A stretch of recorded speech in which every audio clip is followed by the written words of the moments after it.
தேனி மாவட்டத்தில் பெரியகுளம் நகரில் இயங்கி வருகின்ற பசுமையின் தோழர்கள் சார்பாக தேனி மாவட்ட அரசு தலைமை மருத்துவமனையில் காசநோய் பிரிவில் தொடர் சிகிச்சையில் இருந்து வரும் காசநோய் நோயாளிகளுக்கு 6 மாதத்திற்கான ஊட்டச்சத்து உணவாக பருப்பு வகைகள், சத்துணவுப் பொருட்கள், பாய் மற்றும் போர்வைகள் வழங்கப்பட்டது.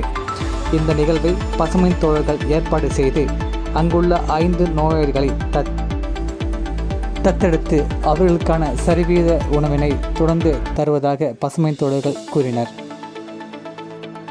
இந்நிகழ்ச்சியில் தேனி மாவட்ட காசநோய் பிரிவு துணை இயக்குனர் டாக்டர் ஆர் ராஜபிரகாஷ் அவர்களும், போடி விவ்ஸ் ஃபவுண்டேஷன் இயக்குநர்கள் திரு கணேசன் மற்றும் ஜோதி செல்வம் அவர்களும், பசுமை தோழர்கள் ஒருங்கிணைப்பாளரான க வெங்கடேசன் மற்றும் ஜாகிர் ஹுசேன் அவர்களும், இந்நிகழ்ச்சிக்கு உதவியாக அறிவழகன் அவர்களும் உடனிருந்து செயல்பட்டனர்.